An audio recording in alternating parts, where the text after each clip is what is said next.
Art of the deal के पहले अध्याय पर एक गहरी नजर डाल रहे हैं। इसका नाम है डील करने का सप्ताह। हाँ, ये चैप्टर असल में एक हफ्ते की डायरी जैसा है। बिल्कुल।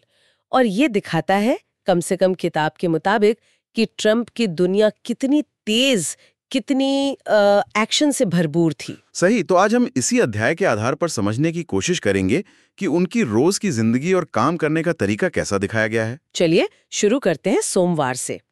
किताब बताती है दिन की शुरुआत अखबारों से होती है, New York times, wall street journal वगैरह। अच्छा।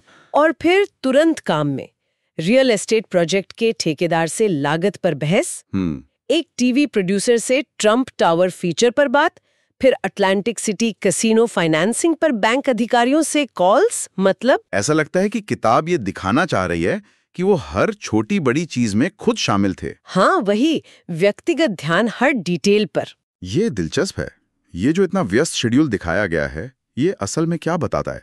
शायद मल्टीटास्किंग। मल्टीटास्किंग तो है ही, पर शायद उससे भी ज्यादा वो हर चीज पर व्यक्तिगत कंट्रोल वाली बात है। हाँ, मतलब हर चीज में सीधे तौर पर शामिल होना, चाहे वो कितनी भी छोटी क्यों न लगे, ये अप्रोच दिखता है। फिर आता है मंगलवार। इस दिन वकीलों और आर्किटेक्ट्स के साथ मीटिंग है नए प्रोजेक्ट डिजाइन पर। अच्छा, डिजाइन पर भी खुद ही? हाँ, और साथ ही मिडटाउन मैनहट्टन में एक होटल खरीदने की डील पर भी काम चल रहा है, और मीडिया से बातचीत भी। तो डिजाइन, फाइनेंस, लीगल, ब्रांडिंग, सब कुछ एक साथ। किताब के अनुसार तो वो हर पहलू में इन्वॉल्व थे। बिल्कुल। और ये जो मीडिया इंटरैक्शन है, क्या ये सिर्फ अपडेट देना था या इसका कोई बड़ा मकसद था, जैसे पब्लिक इमेज बनाना? लगता तो यही है। किताब इसे एक स्ट्रैटेजिक मूव की तरह पेश करती है। पब्लिक इमेज को मैनेज करना शायद डील मेकिंग का ही हिस्सा माना गया। ये सोचने वाली बात है। बुधवार को मामला थोड़ा अलग है। शहर के बिल्डिंग प्रतिबंधों के खिलाफ एक कोर्ट केस चल रहा है। अच्छा, कानूनी लड़ाई भी? हाँ, और एक पुरानी इमारत के रीडेवलपमेंट पर शहर के अधिकारियों से भी बातचीत हो रही है। तो यहाँ किताब शायद ये दिखा रही है कि धैर्य और क्या कहते हैं, दृढ़ता की जरूरत पड़ती है, खासकर जब नौकरशाही या कानूनी अड़चनों से निपटना हो। हाँ, ये उन असल चुनौतियों को दिखाता है जिनका सामना करना पड़ सकता है, ब्यूरोक्रेसी और लीगल हर्डल्स। फिर गुरुवार और शुक्रवार को फोकस वापस अटलांटिक सिटी कैसीनो पर आ जाता है। अच्छा, कैसीनो वाला प्रोजेक्ट काफी अहम लगता है। हाँ, मार्केटिंग कैंपेन की समीक्षा हो रही है, कैसीनो के लिए सेलिब्रिटी इवेंट्स की प्लानिंग चल रही है। सेलिब्रिटी इवेंट्स मतलब प्रमोशन पर काफी जोर। बिल्कुल। और एक प्रमुख पार्टनर के साथ प्रॉपर्टी जॉइंट वेंचर पर भी चर्चा है, फाइनेंशियल प्लानिंग वगैरह। किताब यहाँ प्रमोशन और नेटवर्किंग के महत्व पर जोर देती है। तो इन दिनों से ये साफ है कि किताब के नजरिए में मार्केटिंग और नेटवर्किंग, मतलब अपने कॉन्टैक्ट्स का इस्तेमाल करना, ये सब रणनीति का मुख्य हिस्सा थे। और वीकेंड, शनिवार और रविवार, वो भी खाली नहीं। हाँ, काम तब भी? हाँ, साइट विजिट्स हैं, गोल्फ खेलने का जिक्र है, लेकिन किताब उसे भी नेटवर्किंग टूल की तरह बताती है। अच्छा, गोल्फ भी काम के लिए? हाँ, और परिवार के लिए भी समय है, लेकिन किताब के मुताबिक काम से पूरी तरह कभी अलग नहीं होते, हमेशा दिमाग में चलता रहता है। तो अगर हम इस पूरे हफ्ते को देखें तो इस अध्याय से मुख्य बातें क्या निकलती हैं? हाँ, क्या टेकअवेज हैं? पहली तो ये कि किताब हर दिन को अवसरों से भरा हुआ दिखाती है। दूसरा, रफ्तार और मल्टीटास्किंग को जरूरी बताया गया है। ठीक है। तीसरा, हर डील जैसे पर्सनल हो जाती है, उसमें पूरी तरह से डूब जाना, गहरी भागीदारी। हाँ। और चौथा, मीडिया और अपनी इमेज को मैनेज करना, ये भी स्ट्रैटेजिक टूल है। और हाँ, रिस्क लेना और आत्मविश्वास। रुतुल, ये अध्याय एक ऐसी कार्यशैली की तस्वीर पेश करता है जो बहुत इंटेंस है, लगातार चलने वाली है, और जिसमें व्यक्तिगत नियंत्रण बहुत ज्यादा है। हाँ, और ये सोचने वाली बात है कि किताब के अनुसार क्या यही वो तरीका है जो हाई स्टेक्स बिजनेस में काम करता है? मतलब ये अध्याय इसी नजरिए को तो पुख्ता करता लगता है। संक्षेप में कहें तो ये अध्याय एक ऐसी दुनिया दिखाता है जहां लगातार गति है, कई मोर्चों पर एक साथ काम हो रहा है, और हर चीज पर व्यक्तिगत पकड़ बनाए रखना ही जैसे मूल मंत्र है। कम से कम किताब तो यही दर्शाती है। और ये हमें एक दिलचस्प सवाल पर लाकर छोड़ता है। किताब में जो ये लगातार व्यस्त रहने और हर पहलू पर निजी कंट्रोल रखने का स्टाइल दिखाया गया है, क्या ये तरीका लंबे समय तक टिकाऊ हो सकता है? और इस तरह का अप्रोच, जैसा किताब में बताया गया है, वो निर्णय लेने की क्वालिटी को कैसे प्रभावित कर सकता है? ये सोचने वाली बात है। नमस्कार, आज हम डोनाल्ड ट्रंप की किताब the art of the deal के चैप्टर 2 पर बात कर रहे हैं। इसका नाम है डील मेकिंग के सुनहरे सिद्धांत। हाँ, इसमें वो 11 क्या कहते हैं उसूल दिए गए हैं जी, जिन्हें ट्रंप किसी भी डील की कामयाबी के लिए मतलब बहुत जरूरी मानते हैं। तो चलिए इनको थोड़ा समझने की कोशिश करते हैं। बिल्कुल। तो सबसे पहली बात जो किताब में आती है वो है सोच के दायरे की। बड़ी सोच रखो, थिंक बिग। अच्छा। उनका मानना है कि भाई अगर सोचना ही है तो क्यों ना बड़ा सोचा जाए, मतलब औसत सोचेंगे तो नतीजे भी औसत ही मिलेंगे। हाँ, ये बात तो है। बिल्कुल। लेकिन सिर्फ बड़ा सोचना ही काफी है? मुझे लगता है सोच में एक और बात पर भी जोर है, नुकसान के जोखिम को सुरक्षित करो, प्रोटेक्ट द डाउनसाइड। हाँ, और फायदा अपने आप मिलेगा and the upside will take care of itself. तो ये क्या है? मतलब सपने बड़े देखो पर पैर जमीन पर रखो, ऐसा कुछ? सही कहा, बिल्कुल। ये एक तरह से संतुलन बनाने की बात है। आप बड़े लक्ष्य रखें, हाँ, लेकिन साथ ही ये भी सोचें कि भाई सबसे बुरा क्या हो सकता है और उससे कैसे बचा जाए। अगर आप अपने आप को बड़े नुकसान से बचा लेते हैं तो फिर मुनाफे का रास्ता वो कहते हैं आसान हो जाता है। ये दोनों साथ चलते हैं। समझ गया। तो सोच और जोखिम के बाद फिर शायद रणनीति पर आते हैं। सोर्स में दो बातें हैं, अपने विकल्प ज्यादा रखो, हाँ, मैक्सिमाइज योर ऑप्शंस, और अपने बाजार को जाना, नो योर मार्केट। जी, ये दोनों कैसे जुड़ते हैं? देखिए, ये सीधे तौर पर आपकी बातचीत में ताकत तय करते हैं। अगर आपके पास मान लीजिए कई रास्ते खुले हैं तो आप किसी एक डील पर निर्भर नहीं रहेंगे।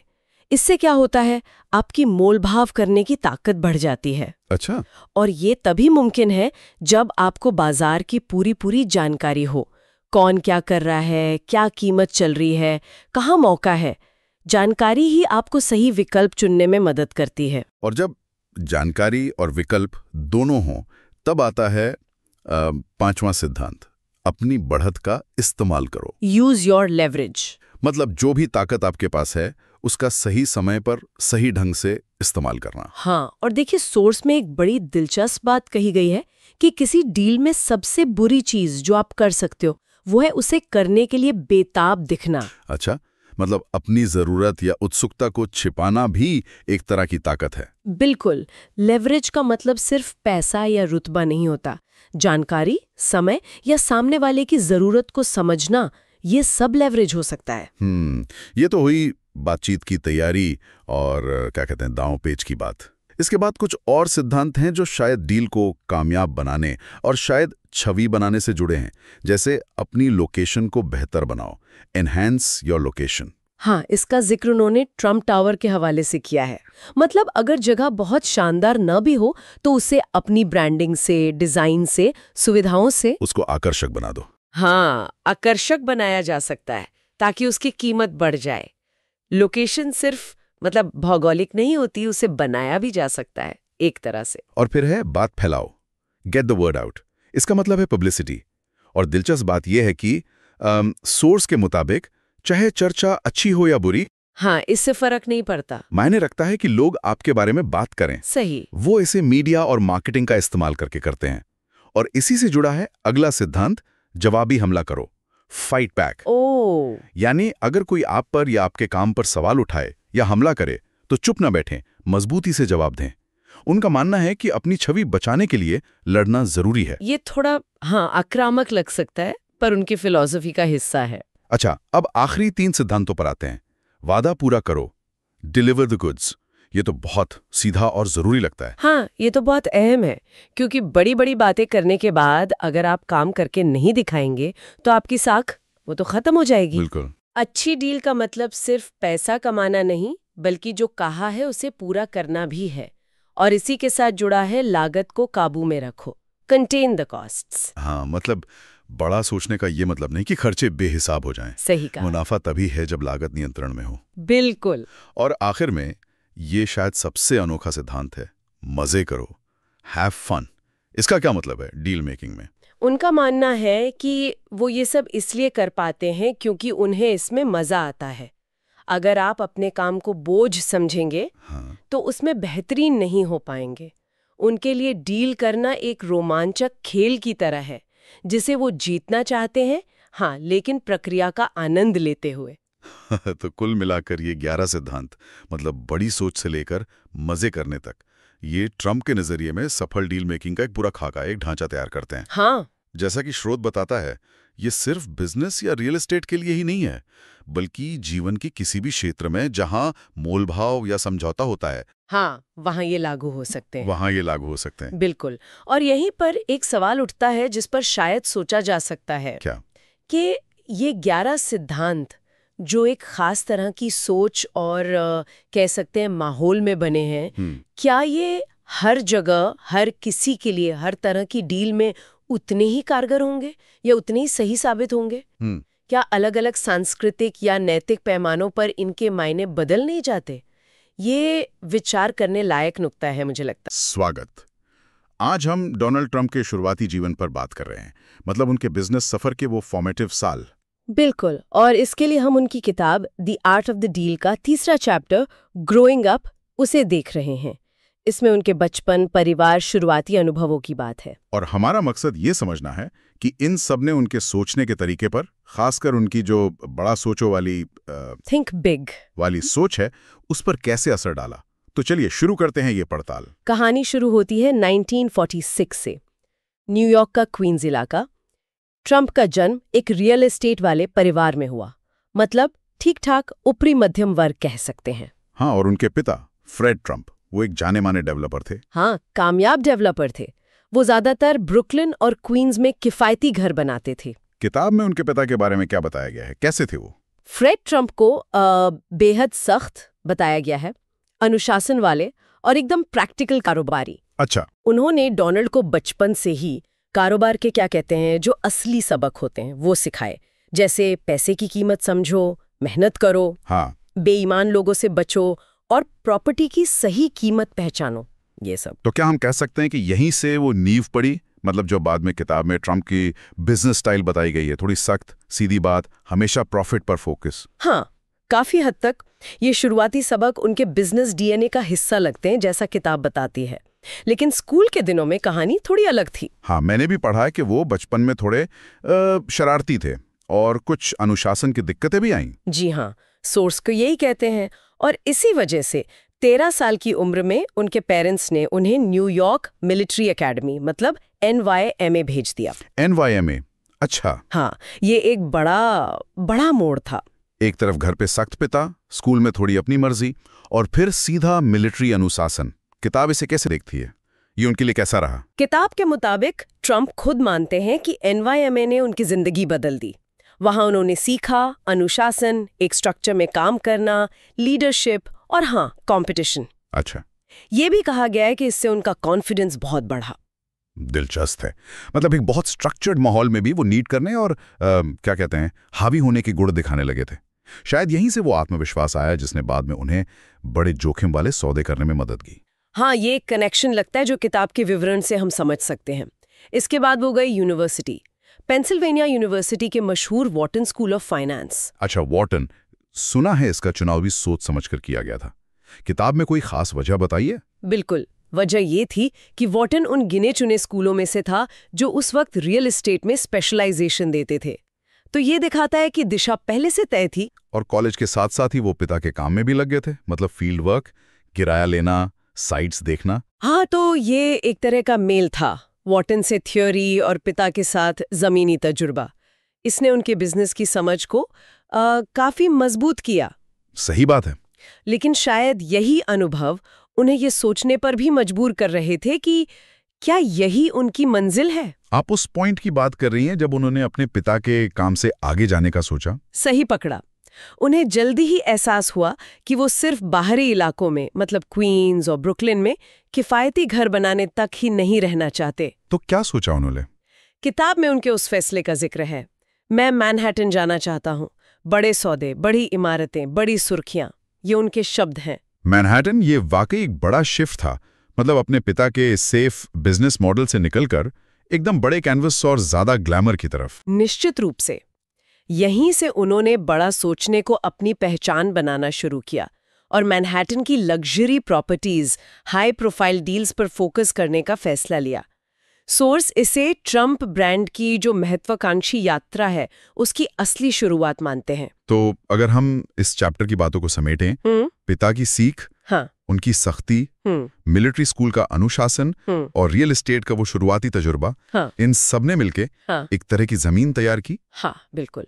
लेकिन उस जमीन पर मैनहट्टन की ऊंची इमारतें खड़ी करने का सपना और वो फैसला, जैसा किताब बताती है, वो पूरी तरह उनका अपना था। बिल्कुल।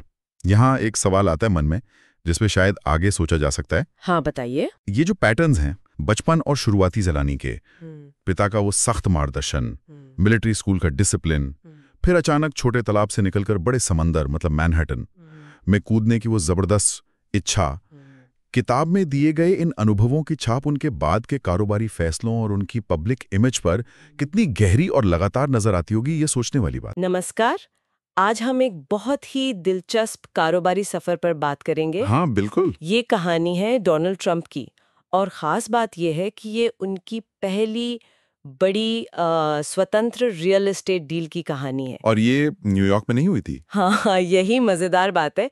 ये हुई थी सिंसिनाटी में, और इसकी जानकारी हमें मिल रही है किताब the art of the deal के चौथे चैप्टर द सिंसिनाटी किड से। जी हाँ, और ये चैप्टर काफी अहम है। ये दिखाता है कि कैसे डोनाल्ड ट्रंप अपने पिता मतलब फ्रेड ट्रंप के असर से बाहर निकलकर कुछ अपना करने की कोशिश कर रहे थे, अपनी पहचान बनाने की कोशिश। बिल्कुल, है ना? बिल्कुल।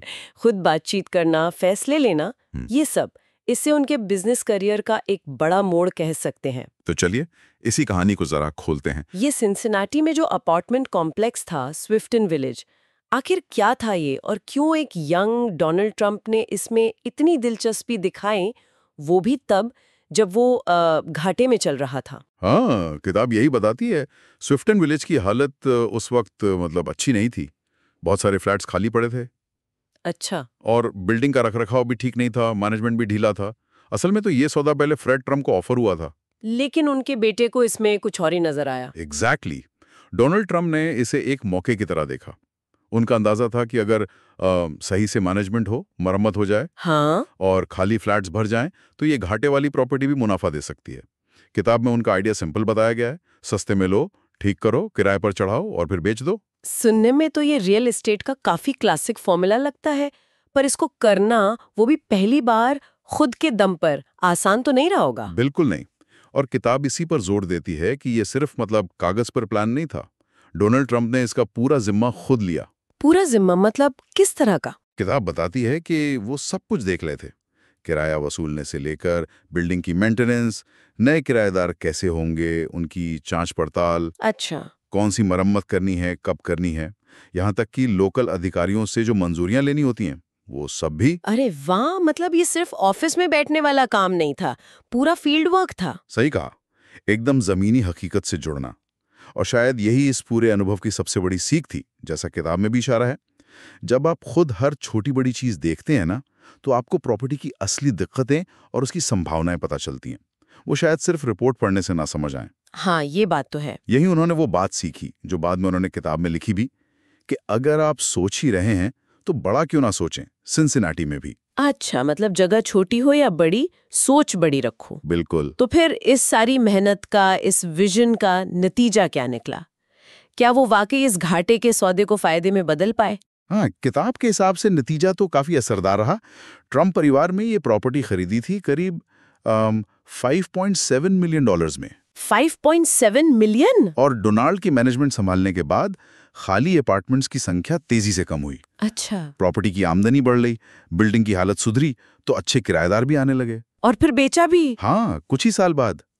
किताब बताती है कि यही प्रॉपर्टी फिर 12 मिलियन डॉलर से भी ज्यादा में बिकी। 12 मिलियन? मतलब लागत से दोगुने से भी ज्यादा? हाँ, वो भी काफी कम टाइम में।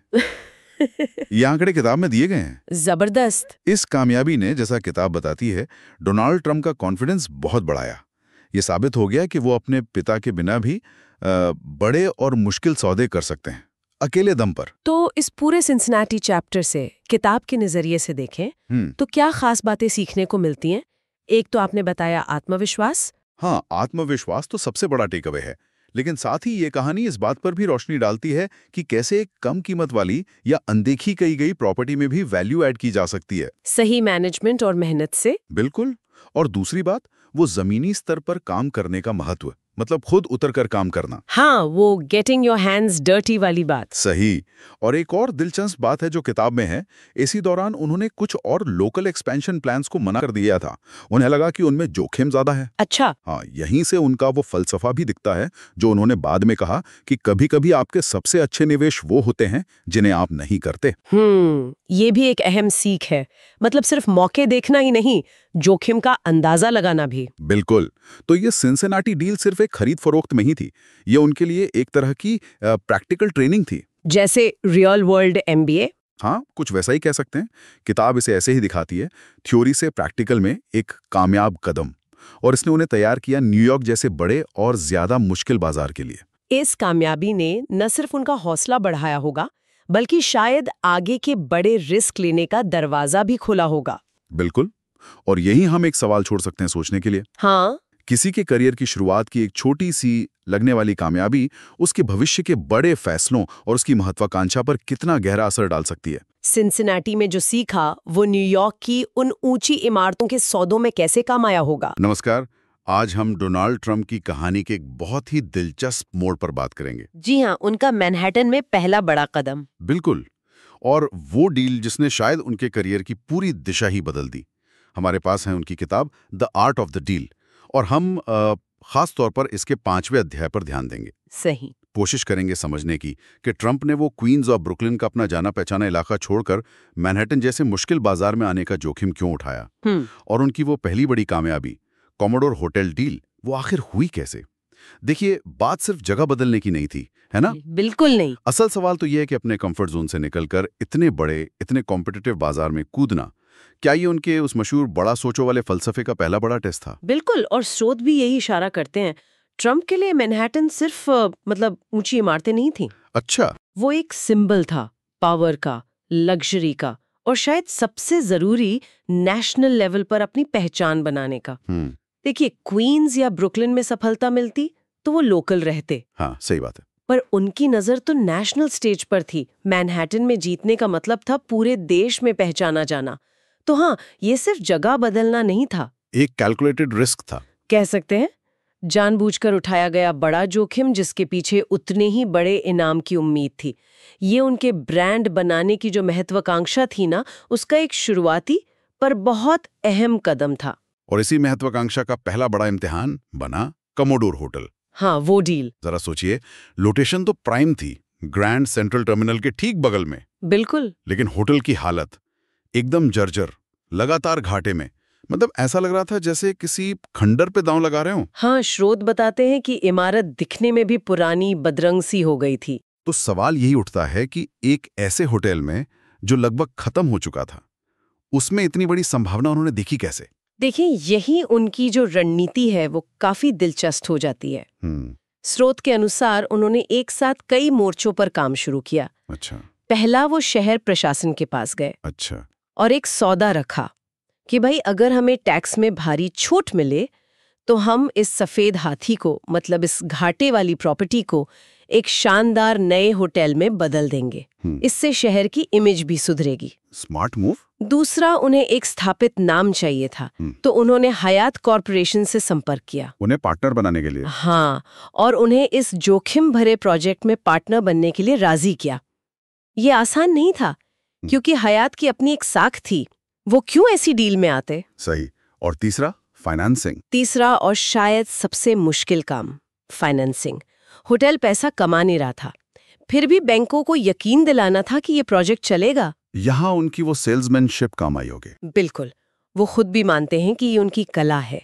और चौथा, उन्होंने मीडिया का इस्तेमाल किया शुरू से ही। मतलब? प्रोजेक्ट के बारे में लगातार अच्छी खबरें फैलाना, एक उम्मीद, एक उत्साह का माहौल बनाना, ताकि लोगों को लगे कि हाँ, कुछ बड़ा और अच्छा होने वाला है। और फिर नतीजा सामने आया 1980 में। जी हाँ। जब वही पुराना जर्जर कमोडोर होटल एक शानदार ग्रैंड हयात होटल बनकर खुला। मैनहट्टन में ये ट्रंप की पहली, कह सकते हैं, धमाकेदार एंट्री थी। बिल्कुल।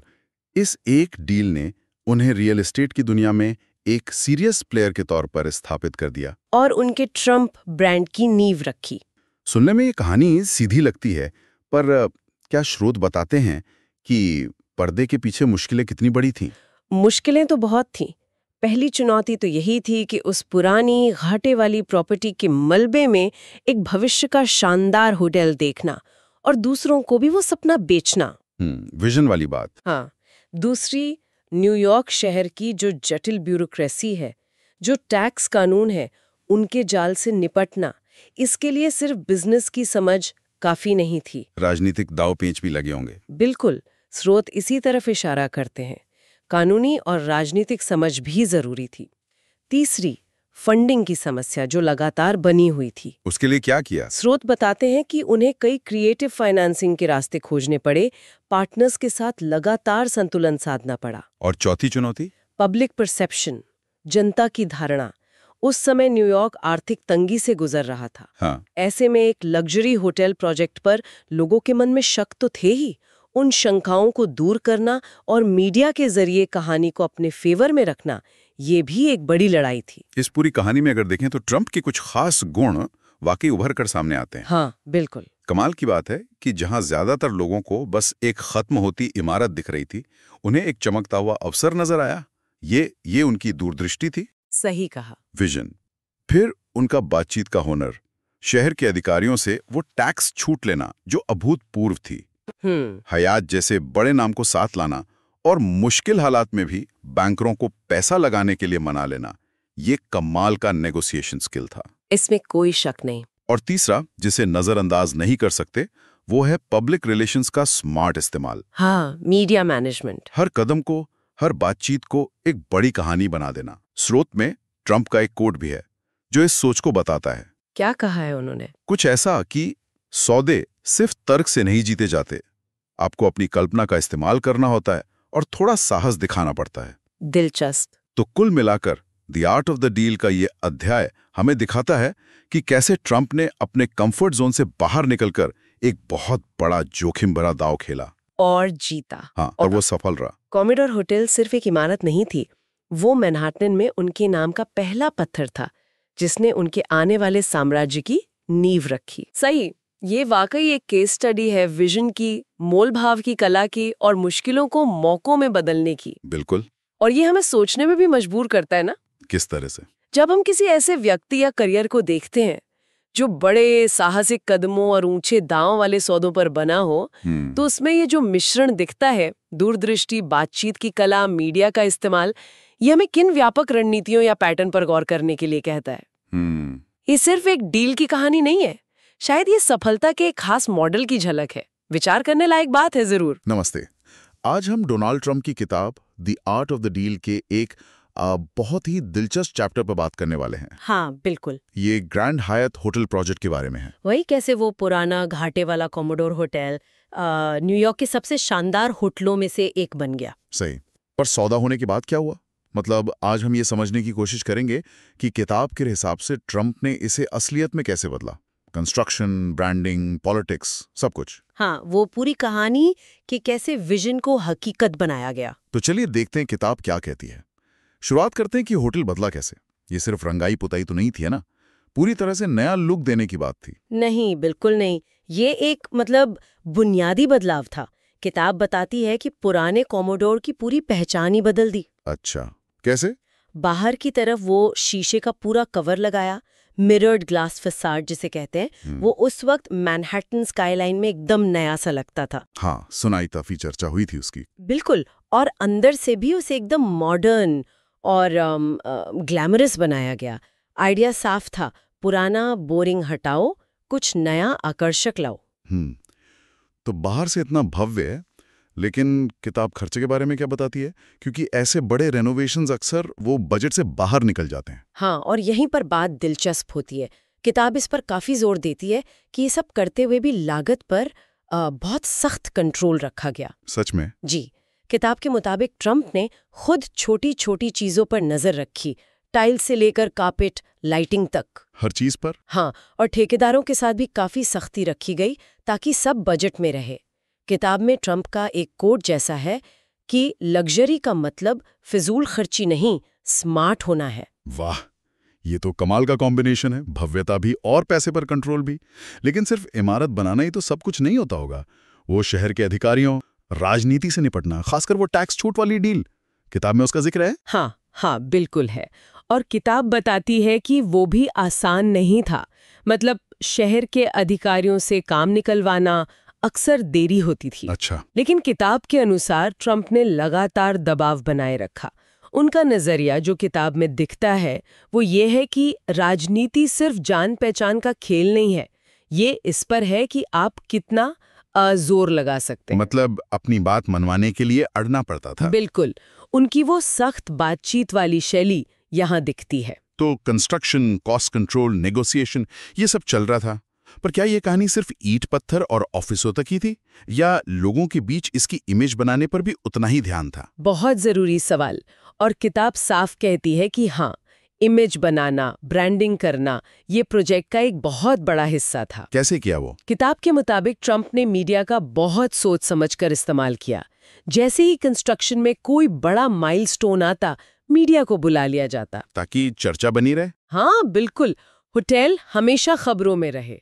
और ग्रैंड हयात नाम और उसके लुक को सिर्फ एक होटल की तरह नहीं, बल्कि जैसे न्यूयॉर्क शहर फिर से जी रहा हो, उसके पुनर्जन्म के प्रतीक की तरह पेश किया गया। अच्छा, न्यूयॉर्क का पुनर्जन्म। हाँ, किताब में एक लाइन है, रियल एस्टेट सिर्फ कंक्रीट का खेल नहीं, ये धारणा का खेल भी है। मतलब परसेप्शन का। सही कहा। और शायद इसीलिए किताब में ट्रंप का वो कोड भी है कि लोग ग्लैमर चाहते हैं, भले उन्हें पता ना हो, उन्हें चमक दिखाओ वो आएंगे। तो लगता है ये सब काम कर गया। नतीजा क्या रहा है सबका? किताब के हिसाब से तो नतीजा बहुत शानदार रहा। 1980 में जब होटल खुला तो वो जबरदस्त हिट हुआ। हिट मतलब उसकी कमाई, उसका रेवेन्यू और उसमें कमरे भरे रहने की दर, ऑक्यूपेंसी रेट, दोनों बहुत ऊंचे थे। अच्छा। और हयात ग्रुप ने भी, जो उनके पार्टनर थे, पब्लिकली ट्रंप की तारीफ की। और सबसे बड़ी बात, इस प्रोजेक्ट ने ट्रंप को न्यूयॉर्क रियल एस्टेट में एक बहुत सीरियस प्लेयर बना दिया। तो अगर हम इस पूरे चैप्टर को देखें, ग्रैंड हयात की सफलता सिर्फ एक अच्छा सौदा साइन करने की बात नहीं थी। बिल्कुल नहीं। किताब जिन बातों पर रोशनी डालती है वो कई हैं। एक तो विजन, एक पुरानी बेकार सी बिल्डिंग को शहर का लैंडमार्क बनाने का सोचना। हाँ। दूसरा एग्जीक्यूशन, यानी उसे हकीकत बनाना, कंस्ट्रक्शन पर बारीकी से नजर, लागत पर कंट्रोल। सही। तीसरा नेगोशिएशन, शहर हो या कॉन्ट्रैक्टर, सबके साथ सख्ती से अपनी बात मनवाना। और चौथा ब्रांडिंग और मीडिया, प्रोजेक्ट की एक दमदार इमेज बनाना और उसे लोगों के दिमाग में बिठाना। असल में ये सब चीजें मिलकर काम आई। बिल्कुल सही कहा। ये चैप्टर दिखाता है कि ट्रंप सिर्फ डील करने वाले नहीं थे, बल्कि एक ऐसे डेवलपर थे जो प्रोजेक्ट को शुरू से आखिर तक ले जाने, उसे बेचने, उसे कामयाब बनाने का हर पहलू समझते थे। ग्रैंड हयात ने उन्हें सिर्फ एक बिल्डर से एक ब्रांड बना दिया। हाँ, कह सकते हैं। तो आज की इस चर्चा से एक सवाल जरूर उठता है, किसी भी बड़े प्रोजेक्ट की कामयाबी में असल काम, मतलब कंस्ट्रक्शन, मैनेजमेंट, वो ज्यादा जरूरी होता है, या फिर उसके चारों ओर जो कहानी बुनी जाती है, जो इमेज बनाई जाती है, वो? इस पर सोचिएगा जरूर। दिलचस्प सवाल है। अगली बार फिर मिलेंगे एक और ऐसे ही विश्लेषण के साथ। तो शुरुआत करते हैं आज की इस गहरी चर्चा की। हम देख रहे हैं डोनाल्ड ट्रंप की किताब the art of the deal और उसका वो हिस्सा जो ट्रंप टावर के बारे में है, मैनहट्टन में। हाँ, ये काफी मशहूर प्रोजेक्ट है। बिल्कुल। और हमारा मकसद है इस सोर्स से ये समझना कि कैसे न्यूयॉर्क की एक इतनी प्राइम जगह पर सिर्फ एक बिल्डिंग नहीं खड़ी हुई। सही बात है, एक तरह से लग्जरी, पावर और वहाँ पब्लिसिटी का एक सेंटर बन गया वो। एग्जैक्टली। तो कौन सी डील्स हुई, क्या स्ट्रैटेजीज थी और कैसे इस एक प्रोजेक्ट ने, मतलब डोनाल्ड ट्रंप को एक रियल एस्टेट डेवलपर से एक सेलिब्रिटी बना दिया। हाँ, एक हाउस होल्ड नेम। तो आइए इस केस स्टडी को थोड़ा खोलते हैं। बिल्कुल। और इसमें देखिए, सिर्फ पैसा या कंस्ट्रक्शन नहीं, सोर्स साफ बताता है कि विजन, तगड़ी नेगोशिएशन। हाँ, नेगोशिएशन तो सुनी है। और रूल्स को मतलब अपने फायदे में इस्तेमाल करना, और मीडिया को कैसे इस्तेमाल किया गया, इसका बड़ा रोल था। अच्छा। खासकर ये बात कि इतनी वैल्यूएबल प्रॉपर्टी पर कंट्रोल कैसे लिया, वो भी शुरुआत में बिना ज्यादा कैश लगाए। ये काफी इंटरेस्टिंग है। सही में। तो सबसे पहले लोकेशन, 5th एवेन्यू और 56th स्ट्रीट। ये तो मतलब हार्ट ऑफ मैनहट्टन। उस वक्त वहां बॉनविट टेलर स्टोर था, टिफनीज के ठीक सामने। हाँ, और सोर्स में ट्रम्प का कोट है ना, वो कहते हैं मैं सिर्फ एक बिल्डिंग नहीं बनाना चाहता था, मैं एक स्टेटमेंट बनाना चाहता था। राइट, एक स्टेटमेंट। प्लान था ultra luxury apartments, high and दुकानें, वो शानदार मार्बल लॉबी, वाटरफॉल। हाँ, मतलब पूरा पैकेज। एक ऐसी जगह जो दुनिया भर के अमीर और मशहूर लोगों के लिए एक एड्रेस बन जाए। तो लोकेशन का चुनाव तो मतलब स्ट्रैटेजी का पहला हिस्सा था। बिल्कुल। ये सिर्फ एक पता नहीं था, ये प्रेस्टीज था, स्टेटस सिंबल। और विजन सिर्फ कंक्रीट का नहीं था, शुरू से ही एक ब्रांड बनाने का था। तो लोकेशन ने ही आधी कहानी कह दी एक तरह से यही पहला इंसाइट है, लोकेशन सिर्फ जमीन नहीं होती, वो नैरेटिव का हिस्सा बन सकती है। अच्छा, अब आते हैं डील पर। सोर्स कहता है कि ये बड़ी अनोखी थी, वो बॉन्विट टेलर बिल्डिंग ली इक्विटेबल लाइफ एश्योरेंस सोसाइटी से। हाँ, और मजेदार बात यह है, सोर्स के मुताबिक कि इसमें शुरुआती कैश डाउन पेमेंट बहुत कम या नहीं था। ज्यादातर अग्रीमेंट्स और फ्यूचर प्रोमिसेस पर डील हुई। मतलब बिना ज्यादा पैसा लगाए। हाँ, शुरुआत में कंट्रोल लेने के लिए। और फिर एक और कमाल की चीज हुई, एयर राइट्स। एयर राइट्स वो क्या होता है? आसपास की बिल्डिंग्स के ऊपर की खाली जगह इस्तेमाल करने का कानूनी हक, ताकि अपनी बिल्डिंग को सिटी के रूल से भी ऊंचा बना सकें। अच्छा, मतलब दूसरों की जगह इस्तेमाल करके अपनी बिल्डिंग ऊंची कर ली। हाँ, लीगल तरीके से। ये क्रिएटिव डील मेकिंग है, इन्फ्लुएंस और लीगल समझ से बिना सीधे कैश लगाए एसेट्स पर कंट्रोल करना। तो वैल्यू सिर्फ पैसे में नहीं, स्ट्रक्चर और अग्रीमेंट्स में भी है। बिल्कुल। एयर राइट से उन्होंने प्रॉपर्टी की पोटेंशियल वैल्यू को अनलॉक किया, जो शायद बाकी लोग नहीं देख पा रहे थे। रिस्क था पर रिवॉर्ड भी बड़ा था। फिर डिजाइन और कंस्ट्रक्शन। सोर्स बताता है लॉबी में 60 फुट वाटरफॉल। हाँ, और इटालियन पिंक मार्बल, चमकता हुआ ब्रॉन्ज। वाओ, और बिल्डिंग के बाहर वो शीशे का फसाड बिल्कुल अलग दिखता होगा आसपास की पुरानी बिल्डिंग से। हाँ, एकदम मॉडर्न। और अपार्टमेंट्स की कीमत मार्केट रेट से कहीं ज्यादा। तो साफ था कि यहाँ घर नहीं, स्टेटस बिक रहा था। बिल्कुल, डिजाइन सिर्फ सुंदरता के लिए नहीं था, ये मार्केटिंग टूल था। हर चीज मार्बल, वाटरफॉल, ऊंचाई, लग्जरी और एक्सक्लूसिविटी चिल्ला रही थी। कैलकुलेशन थी मतलब। हाँ, ऐसी इमेज बनाओ कि लोग प्रेस्टीज के लिए प्रीमियम दे। और जब शुरू में कुछ सेलिब्रिटीज ने खरीदा, जैसा सोर्स में है, तो इसकी वैल्यू और बढ़ गई। वो तो होता ही है, एक सेल्फ फुलफिलिंग चीज बन गई। सही कहा। और फिर मीडिया। सोर्स कहता है कि ट्रंप ने इसका खूब इस्तेमाल किया। भरपूर, प्रोजेक्ट के हर स्टेज पर। कंस्ट्रक्शन की कोई नई बात हो, कोई सेलिब्रिटी आ गया, लॉबी का डिजाइन, हर चीज को खबर बनाया। हाँ, उनका कोट भी है इस पर, अगर कुछ बना रहे हो तो सबसे अच्छा बनाओ। ऐसा कुछ जिसके बारे में लोग बात करें। यहाँ एक और सीख है, प्रोजेक्ट लॉन्च से पहले ही उसकी कहानी बनानी शुरू कर दी थी। मार्केटिंग प्रोजेक्ट की डीएनए में थी। हर आर्टिकल, हर मेंशन एक तरह से फ्री एडवर्टाइजिंग। बिल्कुल। बिल्डिंग बनने से पहले ही उसकी एक ओरा बन रही थी, नैरेटिव साथ साथ चल रहा था। लेकिन सब कुछ परफेक्ट नहीं था, एक कंट्रोवर्सी भी हुई थी ना। हाँ, सोर्स में उसका जिक्र है। जब पुरानी बॉन्विट टेलर बिल्डिंग तोड़ रहे थे, तो उसमें कुछ आर्ट डेको स्कल्पचर्स थे जो म्यूजियम को जाने थे। सही, मेट्रोपॉलिटन म्यूजियम ऑफ आर्ट को देने का वादा था, लेकिन वो कंस्ट्रक्शन की जल्दी में नष्ट हो गए। ओह, इस पर तो काफी आलोचना हुई होगी। हुई थी। और ट्रंप का रिस्पॉन्स सोर्स में है, मैं बिल्डिंग बना रहा हूं, म्यूजियम नहीं।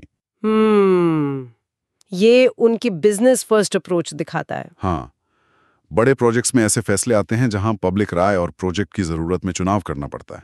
यहाँ प्रोजेक्ट के गोल्स को प्रायोरिटी मिली, भले ही थोड़ी नेगेटिव पब्लिसिटी मिली हो। हाँ, पब्लिक रिलेशंस हमेशा एक बैलेंसिंग एक्ट है। तो इस पूरी कहानी का निचोड़ क्या निकलता है? सोर्स के हिसाब से ट्रम्प टावर सिर्फ एक बिल्डिंग नहीं थी। नहीं, ये डोनाल्ड ट्रंप के लिए एक टर्निंग पॉइंट था।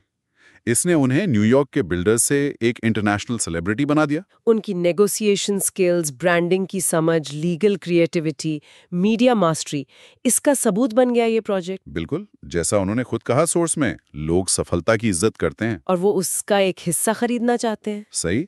और ये हमें एक आखिरी सवाल पर लाता है जो इस सोर्स को पढ़ने के बाद उठता है। क्या? कि किसी प्रोजेक्ट की असल सफलता कैसे नापी जाए?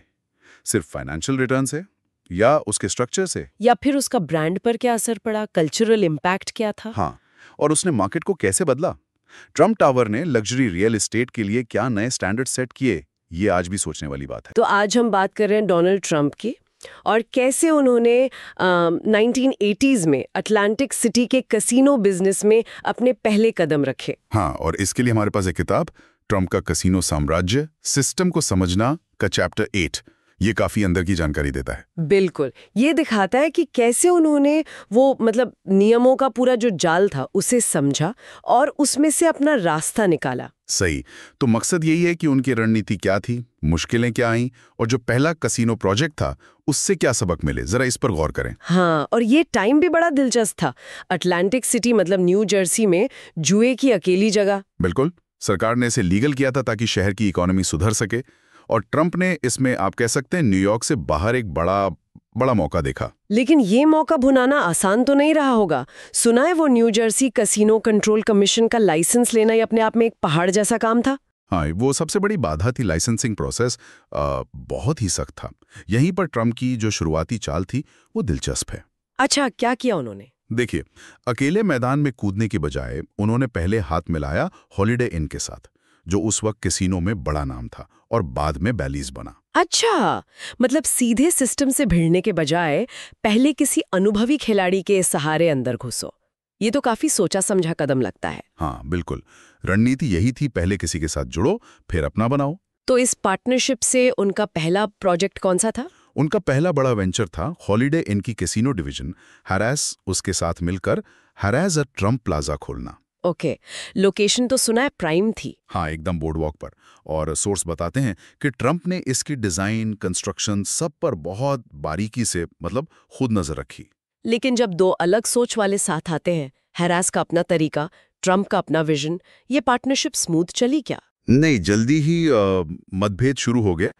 ट्रंप को लगता था कि हैरिस की जो ब्रांडिंग है, मैनेजमेंट स्टाइल है, वो काफी कंजर्वेटिव है, पारंपरिक सा। कंजर्वेटिव ट्रंप के भव्य स्टाइल से बिल्कुल अलग। हाँ बिल्कुल, वो इसे एकदम हाई एंड, एकदम लग्जरी डेस्टिनेशन बनाना चाहते थे, जबकि हैरिस का फोकस शायद थोड़ा आम जनता पर ज्यादा था। विजन का टकराव था ये। और इस टकराव का नतीजा जाहिर है ट्रंप पीछे हटने वालों में से तो है नहीं। बिल्कुल नहीं। तो समाधान आया ट्रंप के जाने पहचाने स्टाइल में। उन्होंने हैरिस का जो हिस्सा था उसे खरीद लिया, बाय आउट कर लिया, पूरा का पूरा। हाँ, और पूरी प्रॉपर्टी को रीब्रांड कर दिया ट्रंप प्लाजा कैसीनो के नाम से। पूरा कंट्रोल अपने हाथ में। ये पैटर्न आगे भी देखा उनकी डीलिंग्स में। पार्टनरशिप से एंट्री और फिर टेक ओवर, समझ गई। लेकिन कंट्रोल तो मिल गया, पर अटलांटिक सिटी का वो रेगुलेटरी माहौल, वो तो वैसा ही था ना, हर चीज के लिए अप्रूवल। हाँ, वो जंगल तो था ही। सुरक्षा जांच, कंस्ट्रक्शन परमिट, गेमिंग लाइसेंस, हर कदम पर मंजूरी चाहिए। तो उसे कैसे नेविगेट किया? सोर्स के मुताबिक ट्रंप ने इसके लिए वकीलों और लॉबिस्टों की एक तगड़ी टीम खड़ी की। यहीं पर देखिए एक बड़ा सबक है जिस पर सोर्स इशारा करता है। क्या? कि अटलांटिक सिटी में असली खेल शायद कैसीनो फ्लोर पर उतना नहीं था जितना रेगुलेटरी कमीशन के दफ्तरों में और राजनीतिक गलियारों में था। अच्छा, बिजनेस सिर्फ बाजार में नहीं, सिस्टम के अंदर भी था।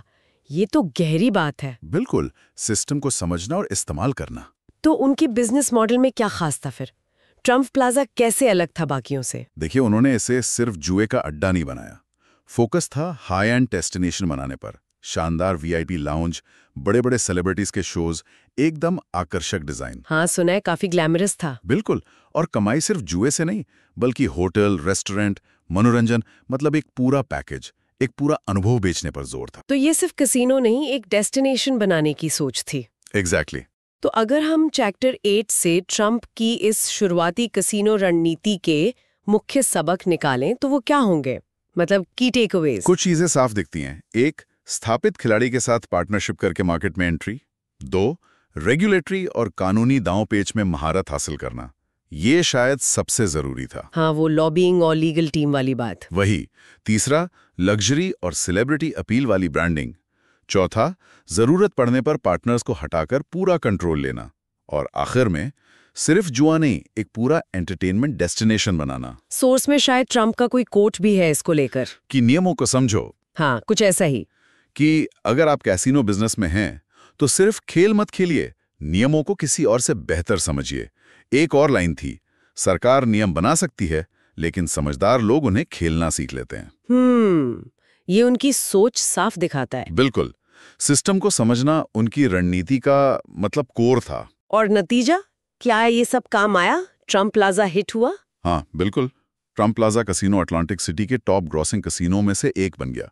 इस सफलता ने न सिर्फ उन्हें पैसा दिया, बल्कि ये समझ भी दी कि रेगुलेटरी सिस्टम को कैसे अपने फायदे के लिए इस्तेमाल किया जा सकता है। और इसी अनुभव ने आगे के बड़े प्रोजेक्ट्स की नींव रखी होगी, जैसे ट्रम्प कासल और वो भव्य ताजमहल। हाँ बिल्कुल, इसी ने वो रास्ता खोला। तो संक्षेप में कहें तो अध्याय 8 हमें दिखाता है कि कैसे ट्रम्प ने न सिर्फ एक नए मुश्किल बिजनेस में कदम रखा, बल्कि वहां के जो नियम कायदे थे, जो सिस्टम था, उसे इतनी गहराई से समझा कि उसे अपनी सफलता का एक हथियार ही बना लिया। हाँ बिल्कुल सही।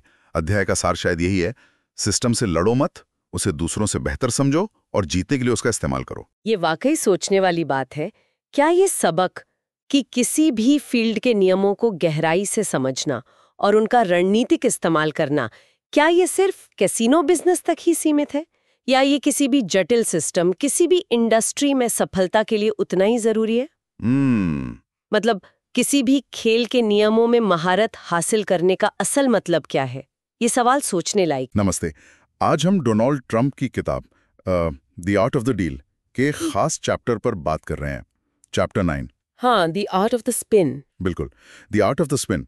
तो इस किताब में इस हिस्से में ये बताया गया है कि कैसे ट्रंप ने मतलब मीडिया और पब्लिक रिलेशन को इस्तेमाल किया। हाँ, सौदे पक्के करने के लिए, अपनी इमेज बनाने के लिए और कहानी को अपने हिसाब से मोड़ने के लिए। सही। उनके लिए वो जो स्पिन है, मतलब कहानी कैसे पेश की जाए, वो अक्सर सौदे जितना ही अहम था। बिल्कुल, ये बात तो है। चलिए इसी पर थोड़ी गहराई से बात करते हैं। हाँ, करते हैं। तो किताब के हिसाब से ऐसा लगता है कि ट्रंप का मानना था कि हर सौदा वो अपने आप में एक कहानी है। हाँ, और जो कहानी लोगों तक पहुंचती है वही उस सौदे की मतलब सक्सेस या फेलियर तय करती है। ये सोचने का तरीका काफी अलग है। बिल्कुल। और यहाँ देखिए, मुख्य बात यह है कि मीडिया कवरेज किसी प्रोजेक्ट को कैसे दिखाता है। आकर्षक, जरूरी, हाँ, निवेश के लायक। बिल्कुल, जिससे निवेशक और खरीदार वो खिंचे चले आते हैं। किताब ये भी बताती है कि मुश्किलों को या विवादों को भी उन्हें भी पॉजिटिव तरीके से पेश किया जा सकता है। हाँ, ताकि रेप्यूटेशन बनी रहे। जैसा कि उसमें कहा भी है, आपको अपनी कहानी दूसरों से बेहतर तरीके से बतानी होगी। अच्छा, तो फिर उनकी रणनीति क्या थी? मतलब किस तरह वो मीडिया का इस्तेमाल करते थे? देखिए, किताब में 3 खास बातें बताई गई हैं। पहली, हमेशा सुर्खियों में रहना, बी विजिबल। सुर्खियों में रहना मतलब लगातार खबरों में? हाँ, इसके लिए वो press conferences, interviews, public events, इनका खूब इस्तेमाल करते थे मीडिया का ध्यान खींचने के लिए। ठीक है। और दूसरी अहम बात थी कहानी पर कंट्रोल रखना, कंट्रोल द नैरेटिव। कंट्रोल रखना, ये कैसे? मतलब जैसे ही कोई आलोचना हुई, कोई नेगेटिव बात आई, तो फौरन जवाब देके कहानी का रुख अपनी तरफ मोड़ देना। अच्छा। तो उन्हें हवा देते थे ताकि चर्चा बनी रहे। और तीसरी रणनीति थी प्रचार का इस्तेमाल करके चीजों की कीमत बढ़ाना। हाँ, use publicity to build value. ये कैसे काम करता था? क्या ये सिर्फ हवा बनाने जैसा नहीं था? किताब के मुताबिक ये सिर्फ हवा बनाना नहीं था। मतलब मीडिया कवरेज से जो उत्साह पैदा होता था ना, हाँ, उसका सीधा असर प्रॉपर्टी की मांग और कीमत पर पड़ता था। ग्रैंड हयात प्रोजेक्ट का उदाहरण दिया है इसमें। अच्छा, ग्रैंड हयात। हाँ, जहां हर बड़े माइलस्टोन पर प्रेस को बुलाकर माहौल बनाया गया। इससे प्रॉपर्टी ज्यादा आकर्षक तो लगी ही, कभी-कभी रेगुलेटरी फैसलों पर भी इसका असर पड़ा। ओह, तो मतलब मीडिया कवरेज सिर्फ जानकारी देना नहीं था, बल्कि वो तो सौदेबाजी का एक एक्टिव हिस्सा बन गया था। सही कहा, बिल्कुल। यहाँ एक पैटर्न साफ दिखता है। परसेप्शन को, यानी लोगों की धारणा को सोच समझकर लगातार अपने फेवर में ढालना। तो इस सब से क्या खास सबक मिलते हैं? इस चैप्टर से क्या मेन पॉइंट्स निकाल सकते हैं? कुछ मुख्य बातें हैं। बोल्ड दिखना, कॉन्फिडेंट दिखना, कहानी पर पकड़ बनाए रखना, हाँ, विवादों का भी चतुराई से इस्तेमाल करना, और अपने जो मेन मैसेजेस हैं उन्हें बार बार दोहराते रहना। बार बार दोहराना। हाँ, किताब में एक जगह कहा भी है, बड़े सौदों की दुनिया में धारणा ही हकीकत है, परसेप्शन इज रियलिटी। वाह, धारणा ही हकीकत है। और एक और दिलचस्प बात जो किताब में कही गई है, वो मीडिया वाली। हाँ, कि मीडिया को शतरंज के खेल की तरह देखो। हाँ, उनकी चालों का अंदाजा लगाकर हमेशा 2 कदम आगे रहो। बिल्कुल, ये दिखाता है कि ये सिर्फ रिएक्शन नहीं था, ये एक सोची समझी प्रोएक्टिव स्ट्रैटेजी थी। और नतीजा ये हुआ कि ट्रंप ने इस किताब के अनुसार मीडिया स्पिन में महारत हासिल की और एक कामयाब कारोबारी की अपनी इमेज बनाई। तो मीडिया उनके लिए सिर्फ प्रचार का जरिया नहीं था? नहीं, बिल्कुल नहीं। वो उनकी डील मेकिंग टूलकिट का एक जरूरी हिस्सा बन गया था। तो संक्षेप में कहें तो नेगोशिएशन और विजन के साथ साथ ये जो कहानी गढ़ने और मीडिया को मैनेज करने की कला है, हाँ, वो उनकी सफलता का एक बहुत अहम हिस्सा थी, जैसा इस किताब में बताया गया है। बिल्कुल। ये समझना कि कहानी पर कंट्रोल कैसे किसी सौदे को बना या बिगाड़ सकता है, वही उनकी पूरी स्ट्रैटेजी का सेंटर पॉइंट था। वाकई ये सोचने पर मजबूर करता है कि आज भी चाहे बिजनेस हो, पॉलिटिक्स हो या कोई और फील्ड, हाँ, लोगों की धारणा और ये जो कहानी कहने की कला है, इसका कितना बड़ा असर होता है ना? बिल्कुल, इस पर वाकई गौर किया जा सकता है। स्वागत। आज हम एक बहुत ही चर्चित किताब है सौदे की कला, यानी the art of the deal. हाँ, उसके एक खास अध्याय पर बात करेंगे। हाँ, जिसमें डोनाल्ड ट्रंप ने सफल सौदेबाजी के अपने वो 11 प्रमुख तत्व बताए हैं। बिल्कुल। तो हमारा इरादा है कि आज इन 11 तत्वों को थोड़ा खंगालें, समझें कि ट्रंप के हिसाब से कोई भी सौदा कामयाब बनाने के लिए ये क्यों इतने जरूरी है। हाँ, ये अध्याय असल में सिर्फ नियम नहीं बताता, ये सौदेबाजी के पीछे की जो सोच है, रणनीति, थोड़ा मनोविज्ञान, उस पर एक नजर डालता है।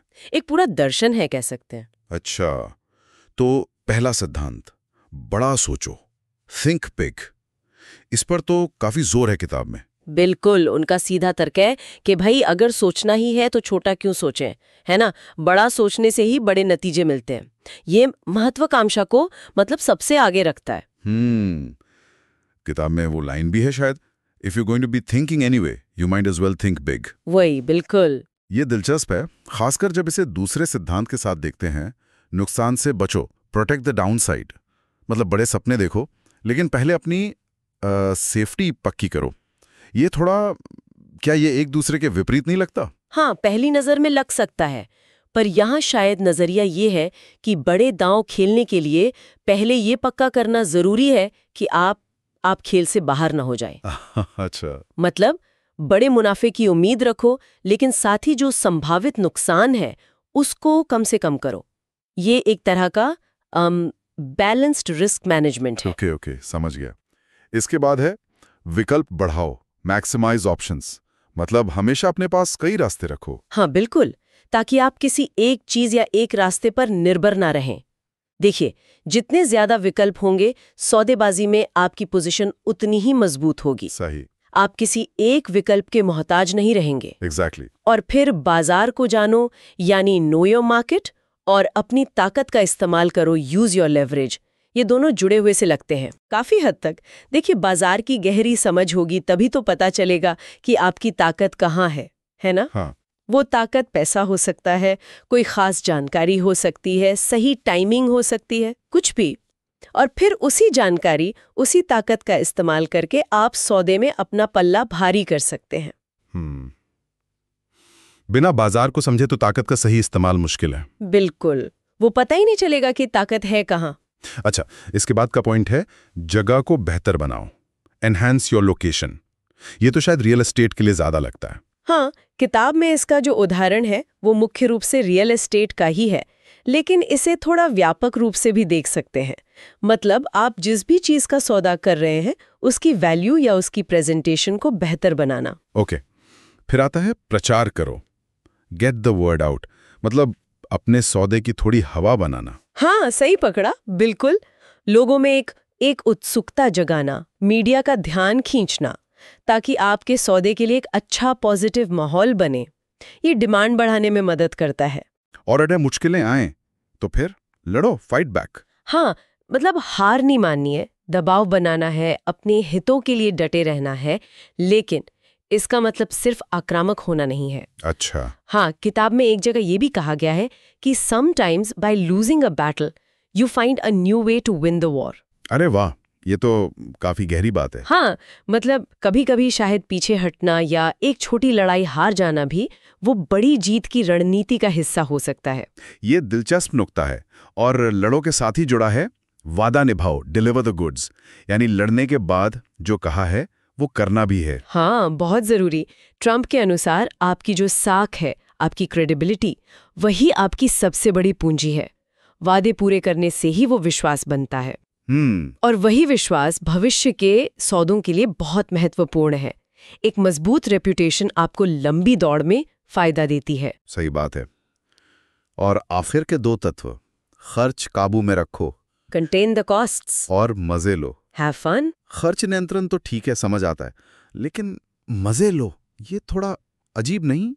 खर्च काबू में रखो तो सीधा है, भाई फिजूल खर्ची से बचो, हर पैसे का हिसाब रखो ताकि मुनाफा बना रहे। हाँ, और मजे लो का मतलब है कि ये जो पूरी प्रक्रिया है सौदेबाजी की, उसकी चुनौतियां, उसका रोमांच, उसका आनंद लेना। उनके अनुसार अगर आप प्रोसेस को एंजॉय नहीं करेंगे तो आप उसमें अपना बेस्ट नहीं दे पाएंगे। अच्छा, तो मतलब जुनून और उत्साह भी जरूरी हैं। हाँ बिल्कुल, वो भी सफलता के लिए जरूरी हैं। तो कुल मिला के देखें तो ये 11 तत्व, इनमें महत्वाकांक्षा भी है, सावधानी भी है, रणनीति है, लचीलापन है, विश्वसनीयता है, हाँ। और जुनून भी है। ये सिर्फ नियमों की लिस्ट नहीं लगती, बल्कि सौदेबाजी को लेकर एक माइंडसेट दिखाती है। बिल्कुल, और यहीं पर एक विचार करने लायक बात भी सामने आती है मुझे लगता है। क्या? ये जो सिद्धांत है, ये काफी हद तक व्यक्तिगत ताकत, मुखरता मतलब असर्टिवनेस, हाँ, और कंपटीशन पर आधारित लगते हैं। हाँ, लगते तो हैं। तो आज का जो बिजनेस माहौल है, हम्म, जहां हम देखते हैं कि सहयोग, साझेदारी, आपसी संबंधों को भी बहुत महत्व दिया जाता है, वहां इस तरह का जो अकेले चलने वाला या ज्यादा जोर देने वाला दृष्टिकोण है, उसकी क्या सीमाएं हो सकती हैं या उसके क्या विपरीत तर्क हो सकते हैं? ये बाकी सोचने वाली बात है। क्या ये दृष्टिकोण आज भी उतना ही प्रासंगिक है या कुछ बदलाव की जरूरत है? हाँ, एक दिलचस्प पहलू है सोचने के लिए। जरूर, एक महत्वपूर्ण सवाल। और इसी विचार के साथ मुझे लगता है आज की ये चर्चा हम समाप्त कर सकते हैं। तो आज हम देख रहे हैं डोनाल्ड ट्रंप की जानी मानी किताब the art of the deal, और उसमें भी खास तौर पर उसका बिल्कुल आखिरी चैप्टर। हाँ, चैप्टर 11। इसमें वो अपनी और अपनी बिजनेस एम्पायर के फ्यूचर के बारे में बात करते हैं। सही, हमारे पास इसके कुछ हिस्से हैं, तो कोशिश करेंगे समझने की कि उस वक्त ट्रंप आगे के लिए क्या सोच रहे थे, उनकी क्या रणनीति थी। बिल्कुल, चलिए देखते हैं। ठीक है, तो सबसे पहली बात जो एकदम साफ दिखती है वो है उनका इरादा लगातार आगे बढ़ने का। हाँ, मतलब वो रुकने वाले नहीं थे। बिल्कुल, अपनी रियल एस्टेट कारोबार को तो फैलाना ही था, लेकिन वो वही नहीं रुकना चाहते थे। सही कह रहे हैं, नए बाजार, नई इंडस्ट्रीज, सब पर नजर थी उनकी। और हाँ, ये बात भी कि अपने ट्रंप नाम को, अपने ब्रांड को और मीडिया में जो उनकी पहचान थी उसको वो बहुत ज्यादा अहमियत देते थे, जैसे वही उनकी असली पूंजी हो। यहाँ दिलचस्प बात यह है, मतलब कि ये सिर्फ बिल्डिंग्स बनाने के बारे में नहीं था। अच्छा। हाँ, वो लगातार खुद को, अपने बिजनेस करने के तरीकों को बदलने की, रीइन्वेंट करने की सोच रखते थे, ताकि हमेशा आगे रहें। एग्जैक्टली, हमेशा दूसरों से 2 कदम आगे। और ये सोच भी थी कि क्यों सिर्फ न्यूयॉर्क या अटलांटिक सिटी तक ही रहा जाए। वो पूरी दुनिया में मौके देख रहे थे। एक ग्लोबल विजन था उस टाइम पे। हाँ, और एक ग्लोबल सोच उस दौर के हिसाब से तो काफी आगे की बात थी। बिल्कुल। उनकी योजनाओं में नई गगनचुंबी इमारतें थीं, बड़े आलीशान होटल, कसीनो, मतलब ऐसी हर चीज जो ट्रंप ब्रांड को और चमकाए, है ना? हाँ बिल्कुल। और साथ ही वो टेलीविजन और मीडिया में भी अपनी पकड़ मजबूत करना चाह रहे थे। हाँ, वो समझ गए थे कि मीडिया उनके ब्रांड के लिए कितना जरूरी है। ये सिर्फ ईंट पत्थर का बिजनेस नहीं था, ये कहानी गढ़ने का भी बिजनेस था। सही कहा। और वो अपनी कहानी खुद कहना चाहते थे, अपने कंट्रोल में रखना चाहते थे। और इन सब बड़ी योजनाओं के पीछे हमें फिर से वही उनके कोर प्रिंसिपल्स दिखते हैं। हाँ, जो पूरी किताब में दोहराए गए हैं। जैसे कि हमेशा बड़ा सोचो, हिम्मत दिखाओ, हार मत मानो, और कहानी पर कंट्रोल रखो। हाँ, और एक और अहम बात, नकारात्मक पक्ष से खुद का बचाव करो, ये वाला पॉइंट। हाँ, ये डाउनसाइड प्रोटेक्शन वाला सिद्धांत काफी प्रैक्टिकल है। इसका सीधा सा मतलब है कि कोई भी डील करने से पहले ये सोचो कि सबसे बुरा क्या हो सकता है, और उसके लिए तैयार रहो। बिल्कुल, उसके लिए पहले से तैयारी रखो। मतलब सपने बड़े देखो, पर पैर जमीन पर भी रखो। सही कहा। ये दिखाता है कि उनकी हिम्मत के पीछे भी एक सोचा समझा हिसाब किताब था, कोई अंधा रिस्क नहीं, बिल्कुल नहीं। और वो यहाँ सिर्फ अपने पुराने सिद्धांत दोहरा नहीं रहे थे। नहीं, वो दिखा रहे थे कि कैसे यही सिद्धांत उनके भविष्य की हर बड़ी योजना की नींव बनेंगे। अच्छा, मतलब ये भविष्य की अनिश्चितता से निपटने का उनका तरीका था शायद, अपने कोर फॉर्मूले पर टिके रहना। हाँ, एक तरह से। और अगर हम इसे बड़ी तस्वीर में देखें तो ये बात सिर्फ सिद्धांतों तक ही नहीं रुकती। वो बाजार के बदलते मिजाज और नई चुनौतियों के हिसाब से तेजी से ढलने की जरूरत पर भी जोर दे रहे थे। अडेप्टेबिलिटी यानी। एग्जैक्टली। और दिलचस्प बात यह है कि वो नाकामी को भी एक सीखने का मौका मानते थे। हाँ, ये भी उन्होंने कहा है। और हिसाब लगाकर जोखिम उठाने से हिचकाते नहीं थे। उनका एक कोट है, अगर मैं सही याद कर रहा हूँ, भविष्य उनका है जो अवसर देख सकते हैं और किसी और से ज्यादा तेजी से उस पर काम कर सकते हैं। हाँ, ये उनकी पूरी सोच को दिखाता है। बिल्कुल, स्पीड और विजन। तो इन सब का क्या मतलब निकलता है? ये चैप्टर एक तरह से क्या है, एक ऐलान है? हाँ, एक तरह से आत्मविश्वास और पक्के इरादे का ऐलान है। ट्रंप का लक्ष्य साफ था, बिजनेस की दुनिया में एक बड़े खिलाड़ी, एक बड़े ब्रांड के तौर पर अपनी जगह बनाए रखना, या शायद और मजबूत करना। हाँ, बिल्कुल, और मजबूत करना। और ये चैप्टर खत्म भी काफी आशावाद के साथ होता है। ऐसा लगता है जैसे वो पढ़ने वालों को भी यही मैसेज दे रहे हों कि अगर कामयाब होना है तो ऐसा ही नजरिया अपनाओ। हाँ, बड़ा सोचो, हिम्मत रखो और बदलते वक्त के साथ बदलो। तो इस आखिरी चैप्टर में हमने देखा कि कैसे विस्तार पर और अपने ब्रांड पर कंट्रोल बनाए रखने पर कितना जोर था। ये हमें सोचने पर मजबूर करता है। मतलब किसी भी फील्ड में, सिर्फ बिजनेस में ही क्यों, इस तरह की जो कभी ना हार मानने वाली महत्वाकांक्षा होती है और अपनी कहानी पर पूरा नियंत्रण रखने की कोशिश, इसके लंबे समय में क्या नतीजे हो सकते हैं, इस पर जरूर सोचना चाहिए। बिल्कुल, ये एक बड़ा सवाल